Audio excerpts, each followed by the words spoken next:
नमस्कार। बहुजन संवाद में आपका स्वागत है, अभिनंदन है। आज है रविवार। रविवार को हम करते हैं अपने कार्यक्रम सप्ताह का व्यक्तित्व।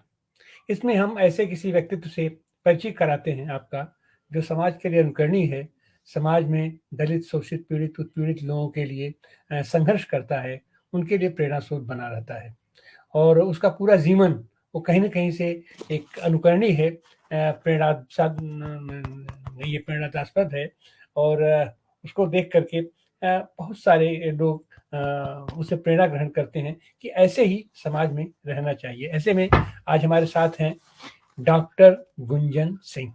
आज ये डॉक्टर हो चुकी हैं और अभी ये ISSR फेलोशिप में हैं, पोस्ट डॉक्टोरल कर रहे हैं। लेकिन गुंजन बचपन से इसकी जिजीशा थी, ललक थी आम आदमी के लिए, बहुजन समुदाय के लिए और खास करके आदिवासियों के लिए, जनजातियों के बीच में इसने काम किया है। उनके साथ रहना, उनके जीवन को आत्मसात कर लेना, उनकी जीवन मूल्यों को आत्मसात कर लेना, और वो प्रक्रिया आज की तारीख में भी चल रही है। एकेडमिक लाइफ में आने के बावजूद, आने के बाद भी इसका सारा शोध वो जनजातियों पर ही है, आदिवासियों पर ही है, मूल निवासियों पर ही है, और उनके बीच भी आज की तारीख में भी ये उतने ही सहज भाव से उनके साथ रहती हैं और उनके ऊपर इनका अध्ययन चल रहा है। आपका गुंजन जी बहुत बहुत स्वागत है बहुजन संवाद में। नमस्ते सर। हम चाहेंगे गुंजन जी, आपका शुरुआती जीवन, आप कहाँ पैदा हुई, आपकी पारिवारिक पृष्ठभूमि क्या थी, और ये प्रारंभिक शिक्षा से आप परिचित कराएं।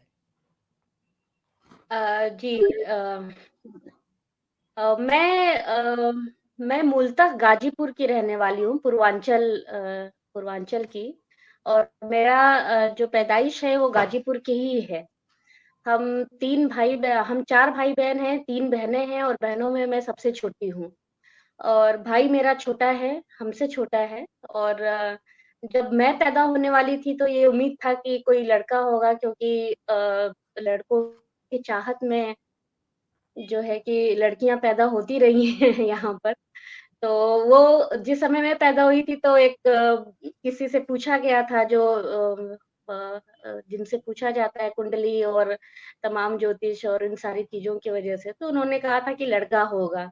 तो लड़के होने की ही तैयारी हुई थी, लेकिन मैं पैदा हो गई उस समय, और जो पूरा खुशी का माहौल था वो थोड़ा बदल गया था। ये हमारे बाबा और मम्मी लोग बताते हैं कि ऐसा ऐसा हुआ था, और बहुत नगाड़े बैंड बाजे सब आए थे, क्योंकि अब लड़का पैदा होने वाला था, लेकिन नहीं हुआ ऐसा। तो इस तरीके के परिवेश में मैं रही हूँ, और शुद्ध देहाती परिवेश में, गांव के परिवेश में मैं रही हूँ। और फिर वहां से पढ़ाई करने के लिए हम लोग बनारस आए, और इसका पढ़ाई का और जीवन के इस बदलाव का पूरा श्रेय मेरी मम्मी को जाता है, क्योंकि उन्हें ऐसा लग रहा था कि बच्चों को अगर अच्छी शिक्षा देनी है तो अच्छे स्कूल होने चाहिए, और गांव में वो उपलब्ध नहीं था। तो हम लोग बनारस आए पढ़ने के लिए। और बहुत सालों के बाद, बहुत बड़े होने के, आजकल के बच्चे तो LKG UKG पता नहीं क्या क्या पढ़ते हैं। हम लोग 7-8 साल की उम्र में कक्षा 1 में सीधे पढ़े थे, और कक्षा 6 से अंग्रेजी पढ़ना शुरू किया है। तो ये परिवेश हमारा रहा है पढ़ाई लिखाई का। पढ़ाई लिखाई में कोई हम लोगों के साथ भेदभाव इसलिए भी नहीं किया गया क्योंकि हम लोग सरकारी स्कूलों में पढ़े, कम अच्छा फीस गुंजन वाले जी, स्कूलों में पढ़े। गुंजन जी, जी गुंजन जी, हम जी जी अमूमन देखते सर। हैं, हम लोग क्या गांव में मतलब ये परंपरा है कि लड़का होता है तो बाहर ढोल ताशे नगाड़े बजते हैं, मिठाइयाँ बंटती हैं, सब होता जी है। और लड़कियों के लिए जी कोई भी जाता है घर में तो मुंह लटकाए, जिसको कहते हैं मुंहमरखी देना, खाली मुंह लटका करके एक तरीके से शोक संवेदना व्यक्त करके चला आता है। तो ऐसा कोई अनुभव है आपको? नहीं नहीं सर, ऐसा कोई अनुभव मुझे बाद में नहीं हुआ, लेकिन जब मैं पैदा हुई थी तब हुआ था, क्योंकि जिस ज्योतिष ने बताया था, पंडित ने बताया था कि लड़का होने वाला है, तो उस हिसाब से तैयारी की गई थी। पहले के समय में तैयारियां ऐसे ही होती थी कि नगाड़े आ जाते थे, घोड़े ओड़े आ जाते थे, और उसका आप करते थे। उसके बाद ऐसा कुछ बहुत अनुभव नहीं रहा। हाँ, जन्मदिन हमारा कभी नहीं मनाया गया, मेरे भाई का मनाया गया है। तो ये एक सामान्य परंपरा रही है परिवारों में कि लड़कों का जन्मदिन मनाया जाता रहा है, लड़कियों का नहीं मनाया जाता रहा है। तो और इसके बाद आर्थिक बैकग्राउंड बहुत मजबूत तो नहीं था हम लोगों का, लेकिन सरकारी स्कूलों में पढ़े तो उस तरीके का कोई भेदभाव हमें बहुत महसूस नहीं किया, और जो भी महसूस किया होगा वो बहुत बाद में महसूस किया है। कहाँ एडमिशन हुआ जब आपका, खुद किस मैंने स्कूल में? किस स्कूल में जी एडमिशन हुआ आपका? किस स्कूल में एडमिशन अ, हुआ यहाँ पे? हमने स्कूल बहुत बदले हैं सर, बहुत बहुत स्कूलें बदले हैं। पर शुरुआती दौर में? शुरुआती दौर में हम लोग बनारस में ही पढ़े। एक सरकारी स्कूल में हम लोग वहाँ से पढ़ाई शुरू की, और वो कोएड सी था, सभी बच्चे साथ में आते थे। फिर कक्षा 6 से लेकर के 12वीं तक लड़कियों के स्कूल में हम लोग पढ़े, अलग-अलग स्कूलों में। वल्लभ विद्यापीठ था, फिर अग्रसेन कन्या इंटर कॉलेज था, फिर आर्य महिला था। उसके बाद लेकिन थोड़े बदलाव हुए, और बहुत बड़े बदलाव हुए। अच्छा, ये शुरुआती दौर में आप तो बच्चियों के साथ ही पढ़ती रहीं, तो आपके साथ तो जी। ये तमाम धर्मों के, तमाम जातियों के, तमाम ये वर्ग के बच्चे रहे होंगे, तो उसमें आपको कोई अंतर महसूस हुआ सब बच्चों के बीच नहीं में? सर नहीं महसूस हुआ, क्योंकि मुझे लगता है कि जो स्कूली शिक्षा में जो बदलाव आज के समय हमें देखने को मिल रहा है, खास करके क्लास का एक जो मामला है कि एक क्लास के लोग एक खास तरीके के स्कूल में जाते हैं। हमारे समय में हम लोगों ने इतना महसूस नहीं किया, क्योंकि हर वर्ग के लोग, हर जाति के लोग, हर धर्म के लोग आपको अपने स्कूलों में, कक्षाओं में मिलते थे, और आप बातचीत करते थे सबसे। सबके साथ दोस्तियाँ रहती थी, सबके साथ टिफ़िन शेयर करते थे हम लोग। और लेकिन आज के समय का जैसा स्कूल है, वैसा तो हमारे समय में नहीं था। तो इसलिए हमने वो जो विविधता होती है, उसी विविधता के साथ में ही पढ़ाई की है। अच्छा, उस समय के अध्यापकों में उनकी क्या स्थिति थी अध्यापकों की? सबको समान रूप से पढ़ाते थे, और या फिर कोई अध्यापक उस समय का आपको याद हो, उस समय आपकी सहेली? सर ऐसा बहुत कुछ तो मुझे याद नहीं है, क्योंकि मैं एक अच्छी छात्र कभी नहीं रही हूँ। मतलब एक एवरेज छात्र मैं रही हूँ, कि बस पास होने भर का एक मामला था हमारे साथ में। और उतना ही हमारे परिवार के लिए भी बहुत था, कि ठीक है, पास हो जा रहे हैं, कहीं रुक नहीं रहे हैं, तो उतना ही बहुत था। तो ऐसा बहुत खास किसी अध्यापक का अटेंशन हमारी तरफ नहीं था। हाँ, स्पोर्ट्स में मैंने पार्टिसिपेट किया है हमेशा, और स्पोर्ट्स में पार्टिसिपेट करना हमारे जो परिवार थे उसमें अच्छा तो नहीं माना जाता था, लड़कियों का खेल-कूद करना ये सब। तो उसके लिए कुछ हमको प्रोत्साहन अपने स्कूल की तरफ से, अपने अध्यापकों की तरफ से ज़रूर मिलता रहा है, और वो करते रहे हैं। लेकिन अंततः पारिवारिक दबाव में आकर के और पारिवारिक परिस्थितियों के कारण ही वो सब छोड़ना भी पड़ा। कौन सा कौन सा खेल खेलती थी, किसमें रुचि थी? अलग-अलग खेल थे सर, जैसे खो-खो खेलते थे, दौड़ के कंपटीशन में थे। लास्ट में आते-आते हाई स्कूल इंटर तक ताइक्वांडो भी करने लगे थे। और एक अच्छा याद इसलिए भी ताइक्वांडो के साथ हमारा है, कि पहली बार ताइक्वांडो खेलते समय हमें लखनऊ जाना था। एक फाइट थी हमारी, वहाँ पे कॉम्पिटिशन था, और मेरी तरफ से ये बात तय थी कि हमें घर के लोग नहीं जाने देंगे। क्योंकि लड़की को अकेले कैसे जाने दे सकते हैं, वो भी लखनऊ, दूसरे शहर, बिना परिवार के किसी के साथ में। लेकिन जिद थी हमारी, हमको जाना था। हमने रात में बहुत कन्विंस किया अपने मम्मी-पापा को, और पापा को मैं ये कह के जो है स्टेशन लेके गई थी कि आप बस वहाँ पे देख लीजिएगा, आपको अच्छा नहीं लगेगा तो हमको वापस लेते आइएगा।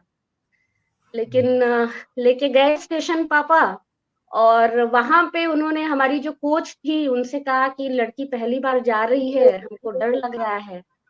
तो हमारी कोच ने सर सिर्फ एक बात बोली कि ये आप ही की बेटी है ना? तो उन्होंने कहा कि हाँ, हमारी बेटी है। तो बोले आपको अपनी बेटी पे विश्वास नहीं है। बस इतनी ही लाइन थी, और पापा हमको फिर वहाँ से जाने दिए, और फिर 1 हफ्ते के बाद हम आए वापस। तो वो सफ़र की एक शुरुआत, और इस तरीके के छोटे-छोटे बहुत से जद्दोजहद रहे हैं, जिसको कि करते रहे हम। और कौन टीचर थे, उनका नाम याद है? सर मैम थी एक, सिद्धि सिद्धि कुमार करके थी, वो पंजाबी मैम थी, और वो बहुत एनकरेज करती थी मुझे। उन्होंने उन्होंने ही कहा था कि तुम ये स्टेशन आने तक प्रयास कर लो, उसके बाद हम लोग देख लेंगे। तो तो वो प्रयास मैंने किया था। तो मामला हाई स्कूल का था? High school? हाँ, नहीं 11th का मामला था। अच्छा, किस जी, कॉलेज में थी 11th में? कौन आर्य सा महिला कॉलेज? में थी सर, आर्य आर्य महिला महिला इंटरमीडिएट। लोहगांव। जी, जी, जी, अच्छा, जी। तो उस समय की और सहेलियाँ आपकी उनकी क्या स्थिति थी? वो सब खेल में भाग नहीं लेती थी? नहीं, नहीं सर, बिल्कुल नहीं, बहुत मुश्किल था। उन्हीं घरों की लड़कियाँ थी जो बहुत पढ़े-लिखे और थोड़े ओपन माइंडेड, और थोड़ा क्लास का भी एक मामला था कि जो अच्छे क्लास से बिलॉन्ग करते थे। तो उन्हीं हुँ, क्लासों की लड़कियाँ रहती थी। अब मेरे क्लास की तो कोई भी लड़की नहीं थी मेरे साथ में। हुँ, हुँ। और फिर उसके बाद? उसके बाद की सर एक और घटना है, मतलब घटनाएँ बहुत है, देखिए सबके जीवन में संघर्ष होते हैं, और आप अगर जिद पे अड़े रहते हैं और आपको लगता है कि नहीं हमको तो ये करना ही है, तो फिर वो थोड़ा संघर्ष भी आसान ही हो जाता है। और आज के समय में तो मुझे वो कुछ भी नहीं लगता है जिस तरीके से किया। सर मैं जिस कॉलेज में पढ़ना चाहती थी वो उदय प्रताप कॉलेज था, जहाँ पे एक खास समुदाय के लोगों का वर्चस्व ज़्यादा था, और मैं उसी समुदाय से बिलॉन्ग करती हूँ। तो और मेरे दादा, नाना, परिवार के बहुत से सदस्य जो है, मेल सदस्य जो है, वो उसी कॉलेज से पढ़े हुए थे। तो मेरे अंदर एक बहुत प्रबल इच्छा थी कि मैं उसमें पढ़ने के लिए जाऊँगी, और इसलिए भी एक प्रबल इच्छा थी कि वो कोएड्स था, जहाँ लड़के और लड़कियाँ साथ में पढ़ते थे। और हमारे यहाँ इस तरीके की परंपरा नहीं थी तब कि लड़कियाँ जो हैं कोएड्स में कॉलेज करने के लिए जाएँ। और मेरी बड़ी बहन तो उस समय जो बीए कर रही थी, वो प्राइवेट ही कर रही थी, क्योंकि उनको ऑटो से आना-जाना पड़ता, और ये बात हमारे परिवार के लोगों को सहन नहीं थी कि वो रोज़ घर के बाहर जाएगी, रोज़ ऑटो से जाएगी, तो प्राइवेट का चलन था उस समय। सर उस दौर में जो है कि मैंने यूपी कॉलेज पढ़ने का ठाना था, और बीएससी साइंस लिया था, होम साइंस या दूसरे विषय नहीं लिए थे। तो वो एक जिद थी, और उस जिद में भी हमने पापा को यही बोला था कि आप चलिए यूपी कॉलेज, एक बार सर से मिल लीजिए, और अगर आपको लगता है कि हमें एडमिशन लेना चाहिए तब तो ठीक है, नहीं तो फिर हम वापस आ जाएँगे, आप जहाँ बोलेंगे वहाँ एडमिशन ले लेंगे। और मैंने जानबूझ के इंटर के बाद किसी भी कॉलेज का फॉर्म नहीं भरा था, क्योंकि मुझे सिर्फ यूपी कॉलेज में पढ़ना था। तो गए, अंततः पापा गए वहाँ पे कॉलेज में, और वहाँ पे उनके एक बड़े भाई साहब थे जो कि टीचर थे, साइंस में जूलॉजी के प्रोफ़ेसर थे उस समय। तो हुँ? उन्होंने कहा कि लड़की पढ़ना साइंस जूलॉजी के प्रोफ़ेसर थे। तो उन्होंने कहा कि लड़की पढ़ना चाह रही है, आप उसको पढ़ा नहीं रहे, वो भी विज्ञान लेकर के वो पढ़ना चाह रही है, वो कोई दूसरे विषय नहीं ले रही है, आप क्यों एडमिशन नहीं करा रहे हैं? फिर उसका जवाब भी कुछ नहीं था पापा के पास। तो फिर हमने यूपी कॉलेज में दाखिला ले लिया, वो हमारा एक बहुत बड़ा मेरे लिए माइलस्टोन था कि यूपी कॉलेज में लड़के-लड़कियाँ जहाँ साथ में पढ़ते हैं, और आज तक उसमें हमारे खानदान की कोई लड़की नहीं गई थी पढ़ने के लिए। तो वो मुझे ये किस्सा तो याद है। तो ये मैं ये उस समय ये जो आपका ये हुआ सामाजिक ये कार्यों में आपकी जो अभिरुचि बढ़ी, तो वो इधर आप कैसे आईं?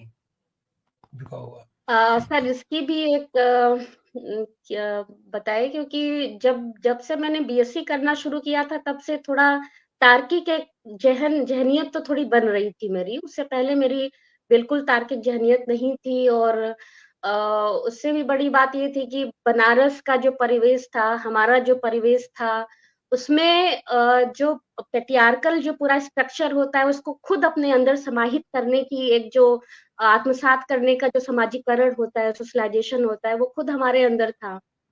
तो विज्ञान लेने के बाद जब पढ़ना शुरू किया तो बहुत सी चीज़ों के जवाब जो सवाल थे वो बहुत परेशान करते थे।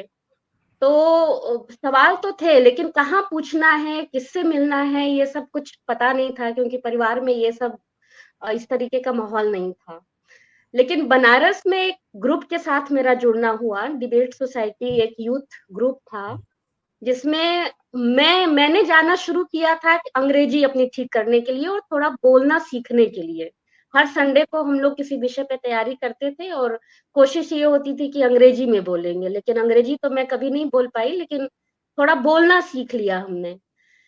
तो वो ही दौर था 2005 का समय, 2005 में मैंने उसको शुरू किया था, और उस मुझे ग्रुप के इतना बारे में अच्छा लगा वो। उस उस ग्रुप के बारे में वो थोड़ा बताएँ कि वो कैसे एस्टेब्लिश हुआ? उसमें कौन-कौन से लोग थे और उसका सर उसमें दरअसल में ये ग्रुप का निर्माण ही किया गया था पर्सनालिटी डेवलपमेंट के लिए कि आप बोलना सीखेंगे, सामाजिक मुद्दों की समझ आपको होगी और आप चाहे तो मतलब आप अपनी अंग्रेजी ठीक करेंगे और जो भी आपके आसपास समाज में हो रहा है उसकी एक थोड़ी समझ बढ़ेगी। और ये काम किया, मतलब उस ग्रुप ने ये काम किया कि उसने मेरी जिंदगी का यू टर्न दिया है। तो उस ग्रुप में मुख्यतः 3 लोग थे, लोकेश सर थे और शशि सर थे और विशाल सर थे। इन लोगों ने ये ग्रुप शुरू किया और वो बहुत बड़ा ग्रुप हुआ। उस तरीके का ग्रुप तो मुझे आज तक नहीं मिला है कि किसी यूथ को उस तरीके का प्लेटफ़ॉर्म मिल जाए, जहाँ पर आप जा कर के बातचीत कर सकें।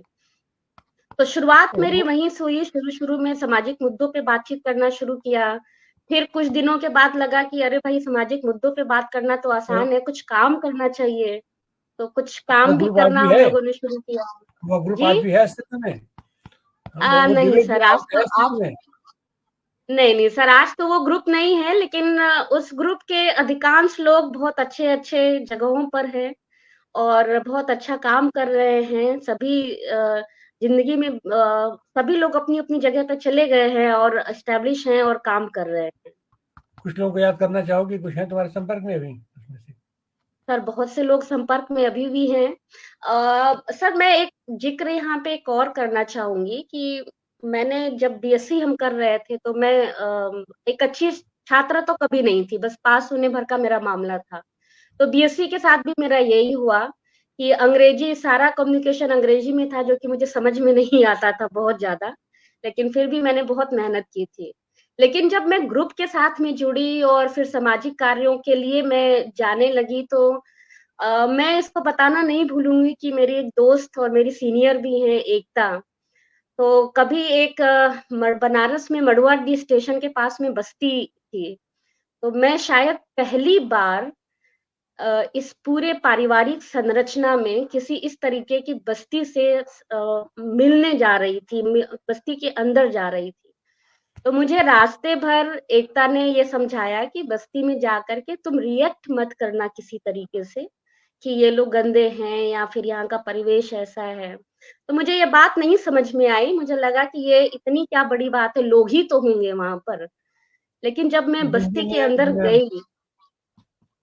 जिस बस्ती जी, की बात ये गुंजन कर रही है, वो बेश्याओं की बस्ती हुआ करती है और उसमें नारी देह रेड का लाइट व्यापार। एरिया था। जी, तो सर उस बस्ती के अंदर जाने के बाद मुझे मेरे अंदर जो आक्रोश था वो बहुत ज़्यादा बढ़ गया था। मैंने मतलब मुझे स्कूली पढ़ाई और कॉलेज की पढ़ाई और 15 साल मैंने जो स्कूलों में बिताए, मुझे बिल्कुल अच्छा नहीं लग रहा था कि समाज का ये रूप भी होता है जिसने आज तक मुझे शिक्षा व्यवस्था ने परिचय नहीं कराया है। मतलब मुझे पता ही नहीं है कि समाज में इस तरीके की बस्तियाँ भी होती हैं, इस तरीके के लोग भी होते हैं, मुझे नहीं पता था। उस समय मुझे पहली बार पता चला कि लोग दिन में खाना नहीं खाते क्योंकि उनके पास अनाज नहीं होता है। मुझे पहली बार पता चला कि बहुत से लोग तो स्कूल ही नहीं जाते हैं क्योंकि उनके पास व्यवस्थाएँ नहीं होती हैं। मुझे पहली बार पता चला कि हमसे दुगनी कम उम्र की लड़कियों के बच्चे पैदा हो गए हैं क्योंकि उनकी शादियाँ जल्दी हो जाती हैं। तो इस तरीके की चीज़ों से मेरा कोई परिचय था ही नहीं और जब मेरा परिचय हुआ तो शिक्षा व्यवस्था के प्रति मेरा मोह बहुत ज़्यादा टूटा और मुझे लगा कि ये सब स्कूल और जो कॉलेज हैं ये सब तो किसी काम के नहीं हैं जो कि आपको अपनी सामाजिक संरचना के बारे में ही नहीं बताते हैं, रूबरू कराते हैं। तो एक लंबा समय मेरा उस आक्रोश में भी बीता और बीएससी कंप्लीट करने के बाद मैंने पढ़ाई छोड़ दी। मतलब मैंने नहीं किया कि मुझे विश्वविद्यालय में जा कर के समाज को पढ़ने की ज़रूरत नहीं है। तो एक लंबे समय तक मैंने कोई पढ़ाई-वढ़ाई नहीं की है। इन्हीं सोच के तहत जो है। जी। डॉक्टर सुनीलम। जी। जी नहीं, बढ़िया बातचीत आपकी चल रही है। गुंजन जी जो है, आपने कहा कि विशेष तौर पे जिन वर्गों में काम करती हैं तो उनके प्रति रुचि आपकी, जो आपका फर्स्ट इंटरेक्शन था इसी के बाद आपकी बनी, तो उसके बाद आपने कहाँ-कहाँ क्या-क्या काम किया, अगर वो तब बताएं? हम लोगों ने बनारस में ही काम किया। हम लोगों ने ये डिसाइड किया कि हम लोग बस्ती के बच्चों को गोद लेंगे उनको एक ऐसी पूरी व्यवस्था बनाएँगे, एक जिसमें अपने पास बच्चों को रखेंगे, उनकी स्कूलिंग के लिए प्रयासरत रहेंगे, हम लोग उनको अच्छे स्कूलों में डालेंगे। शुरुआत हमने 10 बच्चों से की थी और ये था 10 बच्चों से की थी और हर साल हमें बढ़ाने का था। लेकिन वो जो उम्र थी सर वो जोश की थी, बहुत ज़्यादा जोश था हमारा और हमें लग रहा था कि बस अब तो हम दुनिया बदल देंगे और कम से कम बनारस की इन बस्तियों की तो हालत बदल देंगे। लेकिन जो व्यावहारिक समस्याएँ आनी बाकी थी और जिससे जद्दोजहद होना बाकी था, वो बहुत बड़ी चीज़ थी। परिवार के लोगों से भी रोज़ लड़ना था और बच्चों के लिए संसाधन की भी व्यवस्था रोज़ करनी थी। हमें रोज़ चावल-दाल चाहिए था, रोज़ व्यवस्थाएँ चाहिए थी और रोज़ पैसे चाहिए था। तो इतनी समझ उस समय तो नहीं थी कि कैसे इस पूरी व्यवस्था का निर्माण किया जाए। तो हम लोग बस कूद गए नदी में और समुंदर में कि नहीं अब बस सब कुछ बदलना है।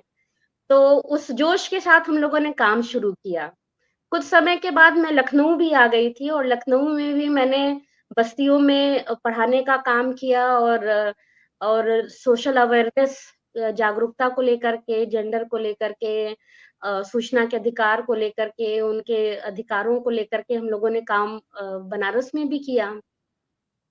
और फिर कम्युनिटी वॉलंटियरिंग का काम भी मैंने किया। सोशल इश्यूज़ पे हमने बहुत वीडियोज़ बनाए जिसको कि रिकॉग्नाइज़ भी किया गया। आप जानते ही होंगे कि हरदोई सीतापुर के पास में एक नटपुरवा गाँव है, जहाँ पे वेश्यावृत्ति, प्रोस्टिट्यूशन का काम मतलब ये पारिवारिक है। पारिवारिक रूप से जनरेशन टू जनरेशन चलता है। तो उसपे भी मैंने एक वीडियो बनाया था जो कि बहुत ज़्यादा देखे जाने वाला वीडियो था और वो बहुत पॉपुलर भी वीडियो हुआ था। तो इसी तरीके के सामाजिक मुद्दों पे भी मैंने बहुत से काम किए और फिर एक अखबार के साथ भी मैं जुड़ी, लखनऊ लीड अखबार था जिसमें काम करने का मुझे मौका मिला। तो और उससे बड़ी बात ये थी कि आशा ट्रस्ट के साथ मैं जुड़ी, संदीप पांडे के साथ में मैं जुड़ी और उनके साथ मैंने बहुत काम किया। फिर कुछ मतभेद हुए, फिर मुझे ऐसा लगा कि काम की शुरुआत मुझे खुद करनी चाहिए, एक पहल करनी चाहिए और कुछ बेहतर आइडियाज़ के साथ में पहल करनी चाहिए। तो फिर सोनभद्र मैं गई मैं किसी रिपोर्टिंग के चलते गई थी वहाँ पर और वहाँ की जब मैंने एरिया देखा कि लोग वहाँ पहुँचते ही नहीं हैं, लोग पहुँचने का कोई ज़रिया ही नहीं है। एक गाँव के अंदर बाहरी लोगों का आवागमन है ही नहीं। तो मुझे लगा कि यहाँ पे काम शुरू करते हैं, फिर वहाँ के बच्चों को मैंने पढ़ाना शुरू किया, स्कूल खोला और मैं सच बताऊँ कि ये काम था कठिन, लेकिन मुझे कभी किसी चीज़ के लिए बहुत ज़्यादा परेशान नहीं होना पड़ा क्योंकि सारे लोग मेरे साथ थे। सभी लोग वहाँ पे एक-एक बार आए, सभी लोगों ने वहाँ पे मुझे कंट्रीब्यूट किया, मेरा बहुत प्रोत्साहन किया, बहुत सारी चीज़ें थी वहाँ पर। प्रकाश आनंद जी भी वहाँ पर आए थे और ढेर सारी स्टेशनरीज़, बोर्ड, कॉपी, किताब सब चीज़ों के साथ में वहाँ पर आए थे और उस रिमोट एरिया में हम लोगों ने काम किया। और उस रिमोट एरिया में काम करने का एक फ़ायदा ये रहा कि मेरे न रहने के बाद ऑक्सफ़ेम का जो मेरा स्कूल था वो ऑक्सफ़ेम ने कंटिन्यू किया। तो अब वहाँ की थोड़ी तस्वीर बदली हुई है कि कम से कम वहाँ पे काम शुरू हुआ और एजुकेशन तो आज के समय में वहाँ पे अच्छा है बच्चों के लिए।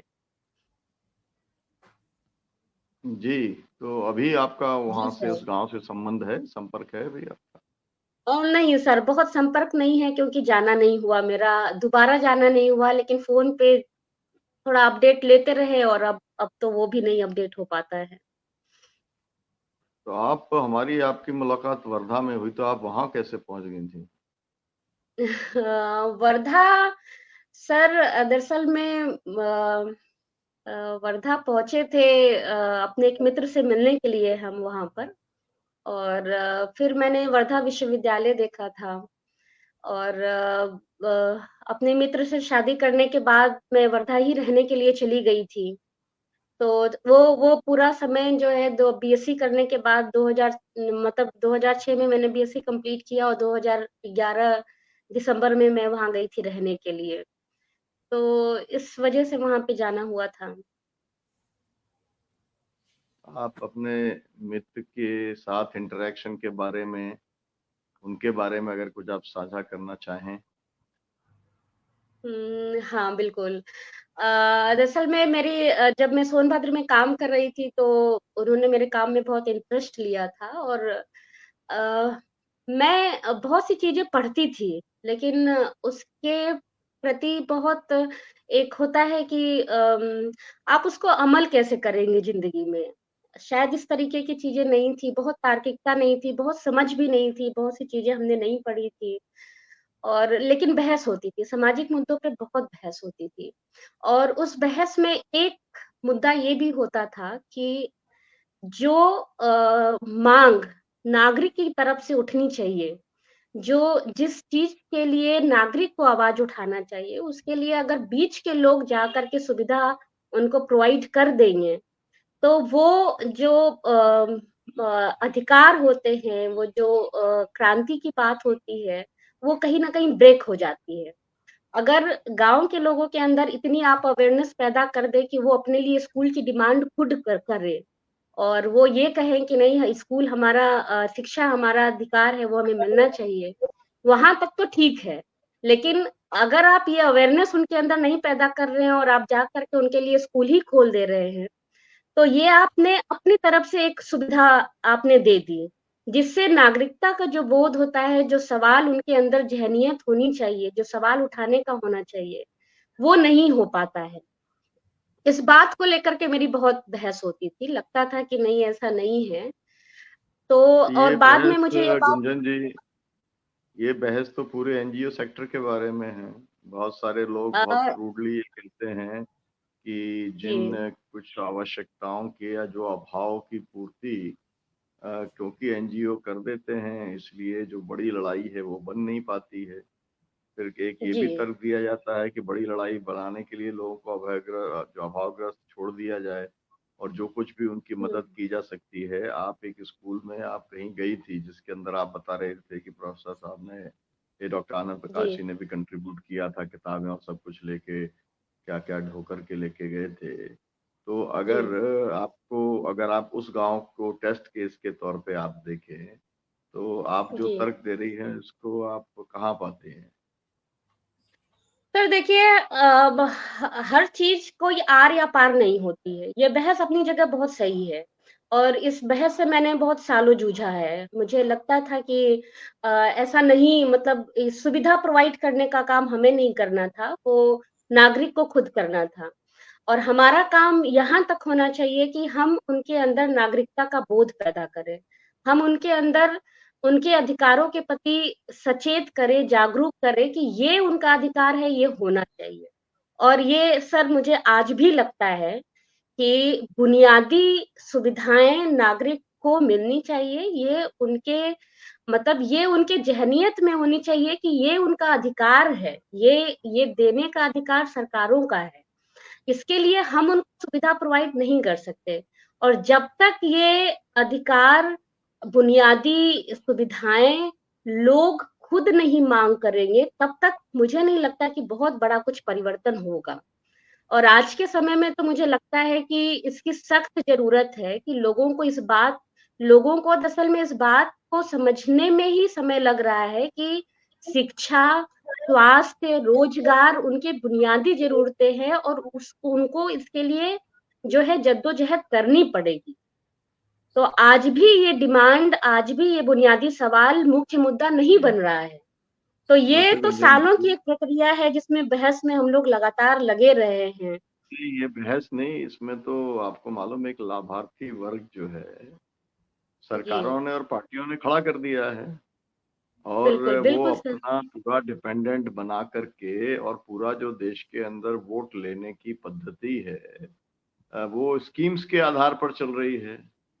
तो आपको क्या लगता सर है कि ये सब देखो, स्कीम्स बंद कर देनी चाहिए? देखिए स्कीम आप चलाते रहिए, लेकिन आप जागरूकता के लिए क्या कर रहे हैं? आप नागरिकता बोध के लिए क्या कर रहे हैं? आपने भारत की जनता को अभी तक हमने ये क्यों नहीं एहसास दिला पाए, या फिर जो भी काम करने वाले लोग हैं, जो भी चैनल्स हैं या फिर जो भी पॉलिटिकल पार्टीज़ हैं, वो इस आपको मुफ्त में शिक्षा मिलनी चाहिए, एक समान शिक्षा होनी चाहिए। ये बहुत बहुत कोई ऐसी बात नहीं है जिसको कि न समझा जाए, लेकिन ये नहीं समझ पाए लोग। तो और इस विषय पे काम नहीं हुआ, तो ये तो एक प्रश्न है ना सर अभी भी, कि नहीं हो पाया ये, मतलब 75 सालों के बाद भी हम भारत की जनता में नागरिकता बोध नहीं पैदा कर पाए, और आज भी उस तरफ हम लोग नहीं बढ़ पा रहे हैं कि हम अपने नागरिकों को ये जागरूक कर पाए कि आप बुनियादी शिक्षा, एक समान शिक्षा, स्वास्थ्य, रोजगार आपका हक है, ये आपको मांगना है, इसके लिए आपको लड़ना है। ये नहीं पैदा कर पाए आज तक नहीं कर सरकार जो पाए हैं। है, सरकार और सरकार की एजेंसियां तो ये कहेंगी ये हमारा काम नहीं है, ये तो नहीं, नहीं नागरिक सर, समाज का काम सरकार था। ये बात तो तो नहीं ले नागरिक सकती है नागरिक सर। नागरिक समाज ने अपना काम नहीं किया, सर क्योंकि लेकिन सरकार सरकार जो ये है, बात, सरकार तो एक उसके पास में एक बजट होता है, उस बजट से वो स्कीम्स बनाती है, उसको जो देश का कानून है, देश का संविधान है, उसके मुताबिक जो उसको करना चाहिए वो उसके हिसाब से कर रही है। वो तो सरकार की ओर से तो यही कहा जाएगा। ये एक बात है। दूसरी बात ये है इम्पोर्टेंट कि ये सब जो अधिकारों की बात आप कर रहे हैं, ये तो सब नीति निर्देशक सिद्धांतों में लिखा हुआ है। अब वो कॉन्स्टिट्यूशन में बिल्कुल शामिल नहीं किया गया, और तब की ये डिबेट थी कि वो शामिल इसलिए नहीं किया गया कि तब रिसोर्स क्रंच था, और तब जब ये बहस संविधान सभा में हो रही थी और आपके जैसे बहुत सारे लोग ये कुछ कह रहे थे कि नहीं नहीं इसको सब शामिल किया जाना चाहिए, right to education, right to health, right to employment, right to तमाम किस्म के राइट का, उस समय कहा जा रहा था कि हमारे पास में इतने संसाधन नहीं है। तो अब जो बजट है वो तो 45 लाख करोड़ का बजट है। तो अब तो वो हम्म संसाधन है, लेकिन अब वो हम्म कोई जो डिबेट है वो इस लेवल के ऊपर पहुंची ही नहीं है। जहां जहां पहुंच जाती है कुछ टुकड़ों में पहुंचती है, जैसे मनरेगा का पहुंचा, तो मनरेगा जी आज देश में लागू है। अब मनरेगा जो जी है वो शहरों में भी हो, ये भी अब एक चल रहा है। हम लोग जैसे हैं जी किसान संगठन है, वो अपना कल ही हम लोगों का लाखों किसानों का एक बड़ा जलसा था, किसान महापंचायत थी, वहां पे हम लोगों ने कहा कि 200 दिन का काम मनरेगा में 600 रुपए की दर से मिलना चाहिए।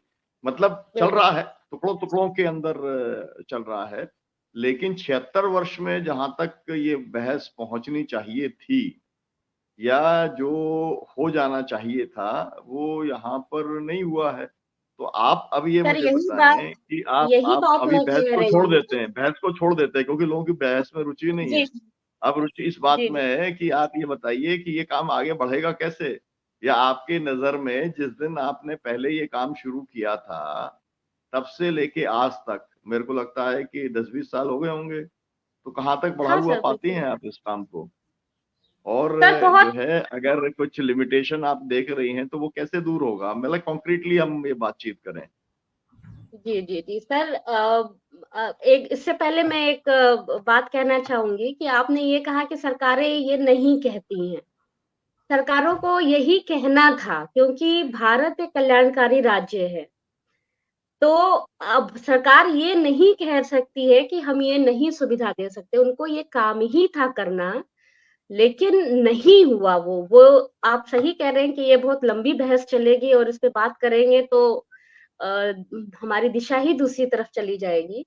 लेकिन मैं जो समझ पा रही हूँ, वो तो सर यही समझ पा रही हूँ कि जब तक हम लोग बुनियादी ज़रूरतों को एक एक नागरिकता बो लोगों के अंदर जब तक इसका नागरिकता बोध नहीं होगा, तब तक तो सर कुछ भी नहीं होने वाला है।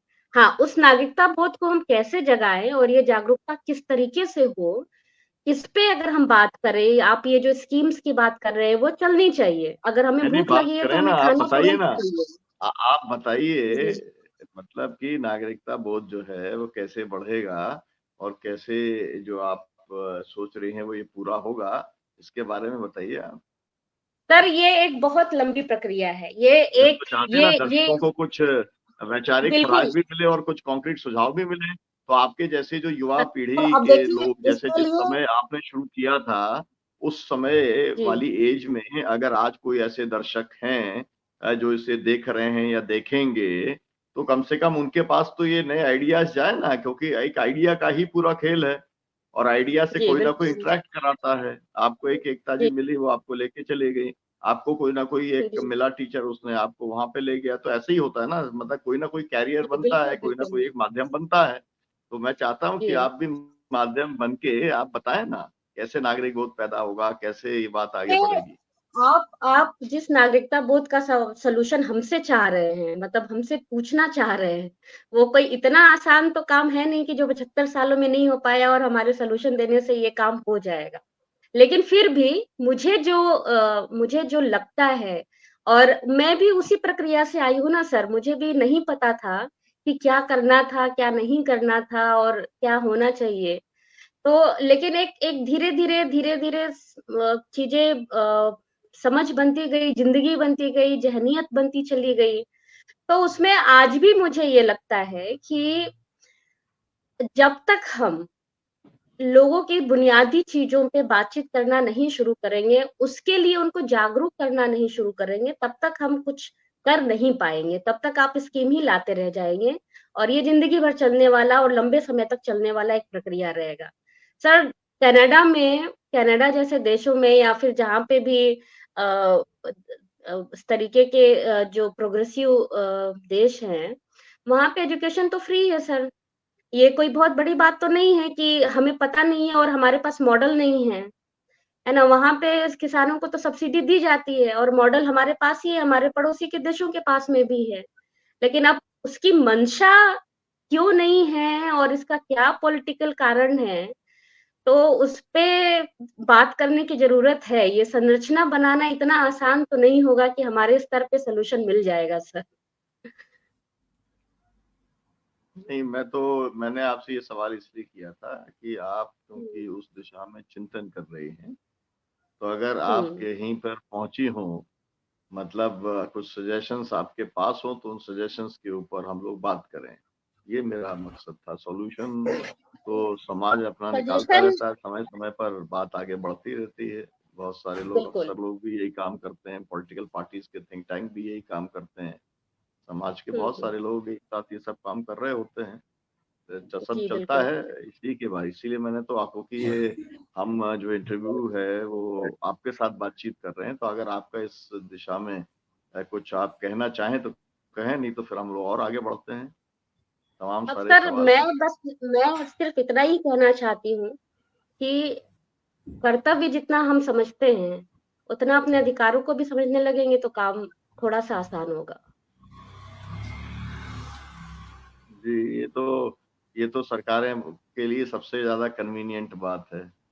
अधिकार और हाँ, कर्तव्य कन्वीनिएंट की बात जो है। पूरा डिबेट है, वो तो अगर सरकार का बस चले तो वो कर्तव्य वाला ही हिस्सा रखे और वो अधिकार वाला हिस्सा जो है वो डिलीट ही कर दे संविधान। अब हम देखते हैं सर मोदी जी नया वाला ला रहे यही हैं, तो हो रहा तो है ना उसमें सर। उसमें शायद कर्तव्य कर्तव्य होंगे, उसमें अधिकार वाला कहीं कोई मामला ही नहीं होगा। एनीवे, हम आगे बिल्कुल बढ़ते हैं। सही। अब ये बोलते हैं कि जी। अभी आपकी क्या योजनाएं हैं, आप अभी किन किन विषयों पे काम कर रही हैं। और अ, सर मैं जब महाराष्ट्र में रहने के लिए गई थी तो मैं पूर्वांचल की लड़की थी और महाराष्ट्र जिस तरीके का राज्य है और उसको समझने की एक ललक मेरे अंदर थी। और ये ललक इसलिए भी पैदा हुई क्योंकि वर्धा विश्वविद्यालय जाने से पहले मैं निरंतर एक संस्था है जो कि जेंडर पे काम करता है और जेंडर और समानता और सामाजिक संरचना, पितृसत्ता को लेकर के वो लगातार काम करता रहा है और लिखने पढ़ने का काम और ट्रेनिंग देने का काम करता रहा है। तो वर्धा जाने से पहले मैं 10 दिन के उस कोर्स में थी। और आप यकीन नहीं मानेंगे कि 10 दिन का वो कोर्स मेरे लिए बहुत डिप्रेसिंग था, बहुत लंबे समय तक के लिए डिप्रेसिंग था क्योंकि पितृसत्ता की जो संरचना होती है, उसका जो शोषण होता है, उसकी जो हिंसा होती है, मानसिक, शारीरिक जो भी हिंसा है, उससे मैं रूबरू नहीं थी। मैं बहुत सी चीज़ों को समझ रही थी लेकिन इतनी गहराई से जाकर के चीज़ों को नहीं समझ रही थी। फिर उस समय मुझे लगा कि बहुत कुछ बाकी है जानना क्योंकि इस दुनिया में इतनी जटिलताएँ हैं, इतनी समस्याएँ हैं कि आप सब कुछ तो नहीं जान सकते। और और न जानना वहीं पे मुझे इस बात का भी मेरी समझ बनी कि न जानना कोई गलत बात नहीं है। लेकिन जानने की प्रक्रिया में आप हैं और फिर भी अगर आप नहीं जान रहे हैं, तब वो थोड़ा एक गलत बात है। फिर मुझे वहाँ से एक जिज्ञासा हुई कि नहीं, पढ़ना तो है, क्योंकि बहुत सी चीज़ें पढ़नी बाकी हैं। तो उसके बाद मैं वर्धा आई, और वर्धा आने के बाद मैंने विश्वविद्यालय का एक स्वरूप इस तरीके का देखा, जहाँ पे खूब बहसें हो रही है। तब वर्धा विश्वविद्यालय में सर टीचरों के साथ और स्टूडेंट्स के साथ में इतनी बहसें होती थी, उसमें हम लोग इतने भागीदारी हुआ करते थे कि लग रहा था कि ये पढ़ाई का तरीका तो अलग है, जो हमने आज तक पढ़ा है। और उसमें आप अपने अध्यापक से असहमति भी रखते थे, और उनकी बातों को आप नकार भी रहे थे। तो शायद ये हायर एजुकेशन का एक है तरीका पढ़ने पढ़ाने का, जिससे मैं रूबरू नहीं थी। तो वर्धा विश्वविद्यालय जाने के बाद मैंने फिर मानव विज्ञान का मैंने कोर्स देखा। उसका सिलेबस मैंने देखा, मुझे बहुत इंटरेस्टिंग लगा, क्योंकि ट्राइब एक बहुत इम्पोर्टेंट पार्ट होता है उसका पढ़ने के लिए। और फिर मैंने काम करना शुरू किया, मैंने पढ़ना शुरू किया, और अ, यवतमाल का ही एक ट्राइब ग्रुप पे मेरा काम करने की इच्छा हुई, जो कि जिनकी पूरी संख्या ही 2 लाख के आस-पास है, और उससे भी कम ही है, 2 लाख तो मैं ज़्यादा बता रही हूँ। तो मेरी इच्छा हुई कि देखते हैं कि वो ट्राइब कैसे काम करते हैं, हम ही लोगों की तरह ही रहते होंगे। बट जब मैं उनके साथ काम करने के लिए गई, और जिस तरीके के रिमोट एरिया में वो रह रहे थे, और उनकी जो मान्यताएँ थी, इससे पहले मैं जो खरवार समुदाय था जिससे मैं सोनभद्र में काम कर रही थी, उनकी सामाजिक संरचना और कोलाम की सामाजिक संरचना में बहुत अंतर था। और खास करके जेंडर इक्वालिटी को लेकर के जो एक मामला मुझे दिख रहा था, वो मेरे लिए थोड़ा-सा इंटरेस्टिंग लग रहा था, तो पढ़ने की और इच्छा हुई, काम करते हैं। तो कोलाम समाज पे सर मैंने काम शुरू किया 2012 से ही। और मैं आज तक उसके साथ में जुड़ी हुई हूँ, और आज तक मुझे लगता है कि बहुत सी चीज़ें बाकी हैं जिसको कि समझना बाकी है। और आज मुझे ये लगता है कि आदिवासियत जो है, इसी ने आज तक प्रकृति को सँभाल करके इस दुनिया को बचा करके रखा है। तो अभी मतलब इतने लंबे समय के बाद भी मेरी वो जो जिज्ञासा है, उनके प्रति काम करने की जो इच्छा है, वो कम बिल्कुल नहीं हुई है। आप आपका ये कहने का क्या आधार है कि उसी ने बचा के रखा है, कैसे? सर, क्योंकि वैश्विक दृष्टिकोण जो होता है ना सर, कि आप दुनिया को कैसे देख रहे हैं? आप दुनिया को अपने परिवार तक, या अपने समाज तक, या फिर अपने जगह तक ही देख रहे हैं, या उसके आगे भी देख रहे हैं? आप जब एक पेड़ काटते हैं, मतलब जो प्रकृति है, जिसका उपभोग आप करते हैं, जिसके आधार पे हम जिंदा हैं, तो उसके प्रति आप क्या सोचते हैं? आपको क्या लगता है कि ये एक पेड़ कट जाएगा तो उसका कुछ मतलब मतलब उससे कुछ नहीं बदलेगा। लेकिन आदिवासी समाज ये नहीं सोचता है। वो जब भी कुछ करता है तो उसकी समझ बहुत दूर तक आगे की जनरेशन के लिए भी होती है। कि उनको लगता है कि अगर हमने आज ये काम किया है तो हमारी आगे वाली जनरेशन को इससे क्या नुकसान हो सकता है। अगर हमने एक पेड़ काट लिया, तो अगले आने वाला पेड़ कितने सालों में एक पेड़ के रूप में होगा, तो इसलिए हमें उसकी टहनी काटनी चाहिए और उसकी सूखी लकड़ियाँ का उपयोग करना चाहिए। ये जो दृष्टिकोण है, यही तो है ना सर, जो कि अभी तक हम लोगों को बचा के रखे हुए हैं। ये दृष्टिकोण प्रकृति को बचाने का, प्रकृति से सीख लेने का, भारत सरकार का जो वन विभाग का जो पूरा जंगल है, भाग है, वो तो एक तरफ से कटवा देता है पेड़। वो वो तो लगवाते भी अब हैं और पूरा काट कंट्रोवर्सी देते हैं। कंट्रोवर्सी तो अगर है ही अगर सर वो वो। अप्रोच जो आप कह रही हैं, वो अप्रोच अगर अपनाई जाती तो शायद वो जो जंगल एकदम खल्लास हो गए हैं, खाली हो गए हैं, वो सब नहीं होते। खैर, हम लोग आगे बढ़ते हैं। तो अभी आपकी जो स्टडी है उससे और क्या-क्या नतीजे अभी निकले, और अभी आप क्या स्टडी कर रहे हैं? सर मैं पीडीएफ कर रही हूँ, मैंने पीएचडी जमा कर दिया है अपना, और पीडीएफ में कोलाम समाज पे ही कर रही हूँ। एक मोनोग्राफ, एक एथनोग्राफिकल स्टडी है जिसमें जेंडर पर्सपेक्टिव भी मैंने शामिल किया है। और इसके साथ ही मैंने एक और महत्वपूर्ण इसमें चीज़ शामिल की है कि उनकी पारंपरिक चिकित्सा पद्धति क्या रही है, देशज ज्ञान क्या है उनका चीज़ों को लेकर के, और ये इस पे मैंने काम किया है। और उनकी जो पारंपरिक चिकित्सा पद्धति है, उसने मुझे बहुत प्रभावित किया है, क्योंकि वो बहुत ही कारगर एक प्रक्रिया है जो कि उस समाज के लिए तो जीवन रेखा का काम करता है। क्योंकि हमारी सरकारें अभी भी वहाँ पे नहीं पहुँची हैं और जो दवाइयाँ एलोपैथ की या फिर जो भी अल्टरनेटिव है, अस्पताल नहीं है, डॉक्टर नहीं है, उस बीच में वो अपने इलाज खुद कर रहे हैं। ये एक काम करने का हमारा रहा है और मैंने इस बात का अध्ययन किया है कि किन-किन पौधों को वो इस्तेमाल करते हैं, किन-किन बीमारियों के लिए इस्तेमाल करते हैं। और कोलाम समाज तो सर ये जो उनके जो वैद्य होते हैं, जो चिकित्सक होते हैं, वो इसको अपना आजीविका का साधन नहीं बनाते। वो खेती करते हैं, मज़दूरी करते हैं, दूसरे काम करते हैं, लेकिन अपनी चिकित्सा के लिए वो पैसा नहीं लेते हैं। पैसा ले ही नहीं सकते हैं क्योंकि उनकी मान्यता है कि ये तो भगवान को सर्व करने का काम है, इसके लिए हम पैसा कैसे ले सकते हैं। तो ये इस ज़हनियत के साथ वो काम कर रहे हैं आज। दूसरा एक जो जेंडर पर्सपेक्टिव मैंने देखा है कोलाम समाज का और मुझे लगता है कि अधिकतर जो आदिवासी समाज हैं, उनका यही रहा है कि उनमें जो मुख्य धारा के समाज हैं, पितृसत्तात्मक समाज, उससे वो बहुत लिबरल है। उनके अंदर इस तरीके का जो मोबिलिटी होती है जिसको कंट्रोल किया जाता है कि तुम यहाँ शादी नहीं हो सकती, वहाँ नहीं हो सकती, इससे नहीं कर सकते, आप यहाँ नहीं जा सकते, आप वहाँ नहीं जा सकते, आप इस तरीके की चीज़ें अभी हैं नहीं वहाँ पर।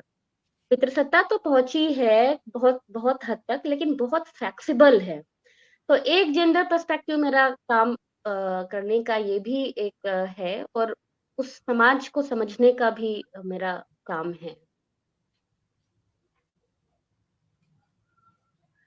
इसके बाद का आपका क्या इरादा है? मतलब कहीं प्रोफेसरी आप करेंगी या आप सोशल वर्क करेंगी या आप क्या करने वाली हैं? ये सब आपने इतना सब कुछ किया या कुछ और करने वाली हैं आप? अब सर कोशिश तो रहेगी कि कहीं पढ़ाना ही शुरू करें क्योंकि मतलब पढ़ाना मैं चाहती हूँ, यही मैं चाहती हूँ कि मैं बहुत सी चीज़ें जो मैंने सीखा है शायद मैं किसी और को भी सिखा पाऊँ, सब चीज़ें कर पाऊँ।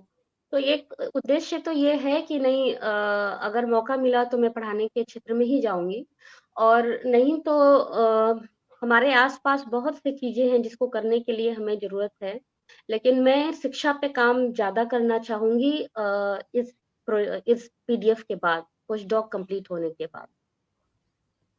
एक तो काम करने का तरीका है कि आप जो है किसी संस्थान के साथ जुड़ जाएं, वहाँ पे नौकरी करें, कुछ पीरियड्स लें, कुछ तनख्वाह प्राप्त करें और कुछ लिखा पढ़ी करने का काम करें। और दूसरा ये है कि आपने जो कुछ सीखा है उसको लोगों के बीच में जाकर के आप और मल्टीप्लाई करने का आप काम करें। ये जो सर विकल्प बस है, इससे ये बहुत व्यवस्थित जीवन है। इसमें तनख्वाही जो है वो शिक्षकों को तो लाख 1.5 लाख रुपए आजकल मिलती है और वो जो दूसरे वाला है उसका तो कुछ अता ही पता नहीं है कि उसमें कुछ बिल्कुल, मिलेगा भी या बिल्कुल कुछ नहीं मिलेगा या जो है पूरा खुद को झोंक के ही करना पड़ेगा, खुद ही अपनी व्यवस्थाएं करनी पड़ेंगी क्योंकि हमारे समाज ने इस तरीके का तंत्र कोई विकसित नहीं किया है। या हम जैसे सिविल सोसाइटी हम लोग कहते हैं कि भाई इस तरीके के इनिशिएटिव्स के लिए नागरिक जो है वो कुछ फंड जुटाएं और उसमें ससम्मान जो है इस तरीके के कामों को आगे बढ़ाया जा सके। तो आप तो जिस वैल्यू सिस्टम की बात कर रही हैं, जिसे बढ़ाना आप चाहती हैं, वो वैल्यू सिस्टम तो उसी के ऊपर ही बेस्ड है ना? सेल्फ बस फाइनेंसिंग के ऊपर, एक अपनी खुद की समझ के ऊपर। वो किसी की कॉपी ना कर रहा है, ना करना वो अपनी कॉपी बनाना चाहता है।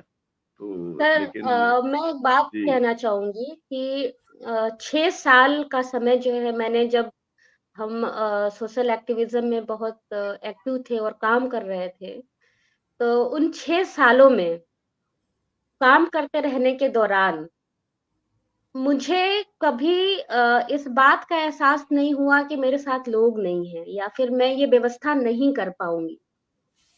हो जाता है सर क्योंकि लोग हैं समाज में जो कि आपकी सहायता करने के लिए हैं और बस वो आपकी जो दृढ़ शक्ति है, वो अगर आपके अंदर है, तो मदद तो चारों तरफ से मिलती है सर, लोग आपकी मदद करते हैं। सोनभद्र जैसे इलाके में जहाँ मैं 2 साल रही और उन 2 सालों में मुझे कोई फंडिंग नहीं थी, किसी संस्था से मैंने फंड नहीं लिया।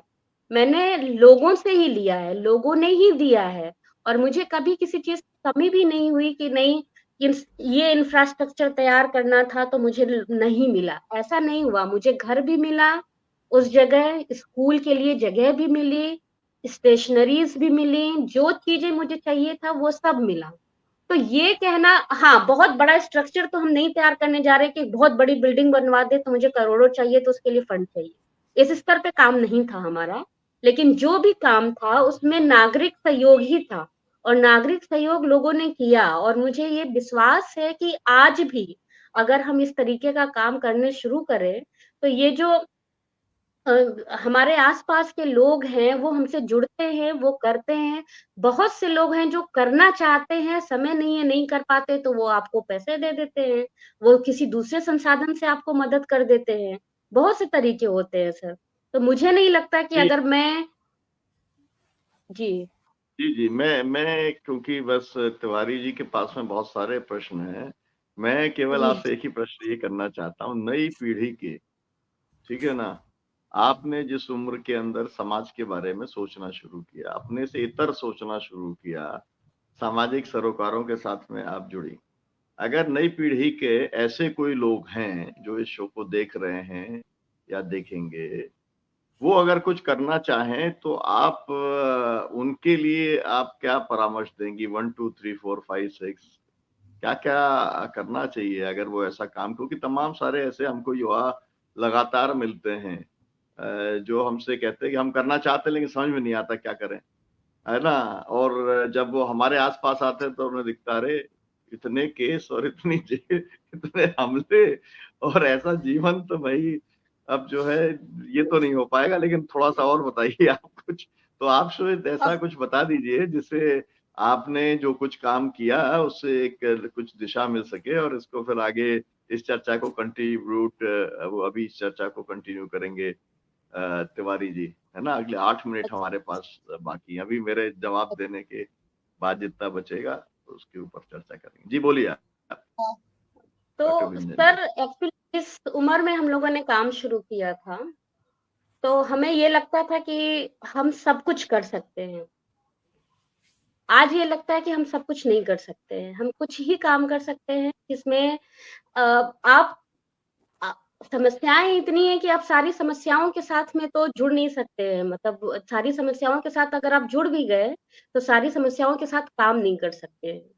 तो किसी एक विषय को तो आपको उठाना पड़ेगा। आप किसानों के साथ में काम कर रहे हैं। अगर हम आपसे कहें कि आप महिलाओं के विषय पे काम करना शुरू कर दीजिए, आप दहेज प्रथा के खिलाफ काम करना शुरू कर दीजिए, आप ये करना शुरू कर दीजिए, तो ये डाइवर्जन हो जाएगा बहुत ज़्यादा, और आपकी जो एक एनर्जी है, जहाँ एक जगह खर्च होनी थी, वो नहीं हो पा रही है। तो शुरू में हमको जो लगता था वो यही लगता था कि हम तो सब कुछ कर सकते हैं, ये भी कर सकते हैं, वो भी कर सकते हैं, हमें ये भी करना है, वो भी करना है, ये नहीं हो पाता है। अंततः आपको आकर के एक विषय पे समझदारी बनानी होती है, उसकी समझ पैदा करनी होती है, उसकी संरचना समझनी होती है, फिर आप उसमें क्या काम कर सकते हैं ये समझने होता है। मुझे ये लगता है कि एजुकेशन के क्षेत्र में, शिक्षा के क्षेत्र में जो इतना ज़्यादा बिखराव आज के समय में हो चुका है कि आज के समय में जो इतना बिखराव हो चुका है कि बोर्ड्स इतने ढेर सारे आ चुके हैं, स्कूली मतलब प्राइवेट सरकारी शिक्षा जो है खत्म ही हो जा रही है। तो कम से कम हम ये शुरुआत कर सकते हैं कि एक समान शिक्षा की मांग को लेकर के हम एक मॉडल खड़ा कर सकते हैं। हम कहीं पे एक इस तरीके का स्कूल बना सकते हैं जहाँ पे हर वर्ग के लोग आकर के पढ़ाई करना शुरू कर सकते हैं, और उस पाठ्यक्रम में हम कुछ ऐसा रख सकते हैं जिसमें सामाजिक सरोकार के साथ-साथ विज्ञान के साथ-साथ में तमाम विषयों की पढ़ाई भी हो।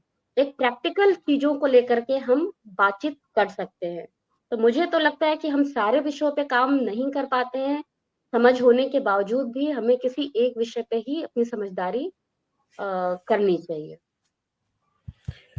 अच्छा गुंजन जी, हम देख रहे हैं कि आपका पूरा अध्ययन और आपका पूरा काम ये खास करके जनजातियों के लिए और मूल निवासियों के ऊपर केंद्रित है। लेकिन बीच में हमने देखा कि आपने सांप्रदायिकता पर भी काफ़ी काम किया, और तो ये जो सांप्रदायिक दंगे आप देखती हैं, तो उनको और ये अम, जनजातियों के ये जीवन से कुछ तादाद में स्थापित कर पाती हैं आप?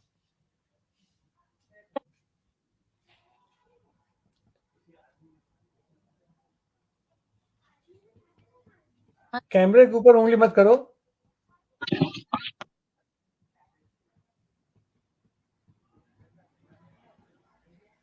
हाँ। हाँ हाँ सर, बीच में मैंने काम करना शुरू किया था। पर 1 मिनट, मुझे थोड़ी देर पॉज़ करना पड़ेगा। हम लोग खत्म करते हैं फिर। तो इस तरीके से हमने देखा। हाँ, बताओ।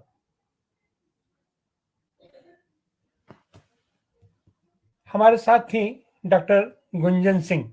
डॉक्टर गुंजन सिंह, शुरुआती दौर में हमने देखा कि जिस तरीके से उनको जो है लिंग विभेद का सामना करना पड़ा, और फिर उनको ये जैसे पूरा उनका विकास हुआ आदिवासी क्षेत्र में पीड़ित गरीब शोषित जनता के प्रति, और बीच में फिर उन्होंने सांप्रदायिकता पर भी सांप्रदायिकता की जो आग में एक खास करके मुजफ्फरपुर का दंगा हुआ, ये महाराष्ट्र में धुलिया का दंगा हुआ, बिहार में नवादा का दंगा हुआ, उसमें भी उन्होंने बहुत गंभीरता के साथ अपना जाकर के अध्ययन किया, देखा। तो एक तो यह है कि अगर जिजीविषा हो, अगर जानने की सिक्खी है, अगर ललक है, तो हम आदमी का प्यार भी मिलता है, समाज का प्यार भी मिलता है, उस समुदाय का प्यार मिलता है, और उस समुदाय का एक विश्वास भी हमारे पर जागृत होता है। और वही विश्वास है कि अगर हम उसको अनंत काल तक आगे भी अगर हम उसको प्रोलॉन्ग करें, तो हम समाज में बेहतर काम कर सकते हैं। लेकिन हमारे काम करने में